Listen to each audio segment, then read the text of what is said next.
flow and movement and change and progression of a different kind happens, but nevertheless progression and movement and expansion, even in those valley experiences.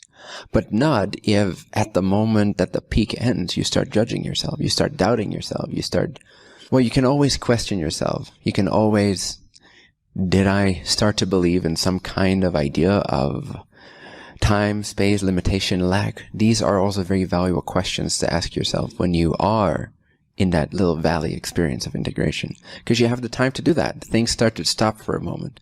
You're not as asked for. It's not as demanding for you to be conscious of life all the time. You can sit back and ask yourself, sort of to review what occurred. What happened? There was this peak experience, there was this flow, and then at any point, was there some kind of barrier that was reached? Like the vibration couldn't go higher than that because there was some kind of doubt that kicked in. There was some kind of lack belief that was aroused. And so it's a great time for contemplation as well. And then very naturally, you find that as you accept that period, as you send love to that period, and as you start to understand that period, and or what may have occurred, or how you may have contributed to it dipping perhaps as far as it seemed to have dipped, rather than it just being a valley plateauing experience of integration. Perhaps you aided it in feeling lower in its frequency than it had to. Again, this is not to judge yourself. This is just to gain greater understanding and to be happy with the fact that you did that to yourself. So now that you have now have an opportunity to bring into clarity what exactly occurred. What is your tendency? What do you tend to do when you are expanding as fast as you are? When you are flowing as effortlessly as you are? Do you reach a point of doubt? Do you reach a point of, this is too much bliss? Or this is too insane? This is too crazy?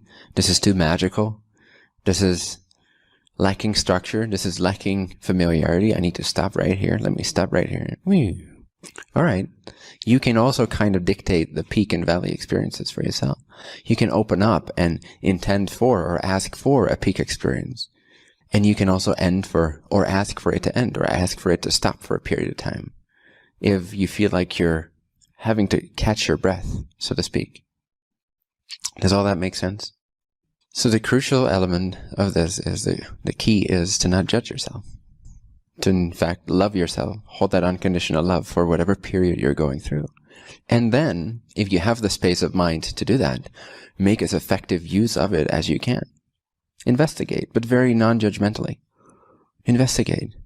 Review the previous few days, perhaps, or a week or two, or whatever that period was, and see what occurred. Just observe what occurred, and what occurred when you did dip. And again, without judgment, because part of it is natural. Part of it is contributed to by our doubts and by our lacks, but part of it is an actual energetic phenomena, the rhythms of expansion and implosion that continues to happen. So part of it is very natural, and part of it is added onto by our human self that then reacts negatively, perhaps to the events of life, or to the lack of flow, or that responds negatively to the acceleration of flow, because that can be scary as well. If it goes too far, if it becomes too present, if it becomes too vibrant, too palpable, too far away removed from where you've placed yourself inside of a structure that you are familiar with, it can be kind of scary, right? So you tend to say stop. And so life responds, okay. Why don't you hibernate for a few days? I'll make sure nothing too fancy happens in your life.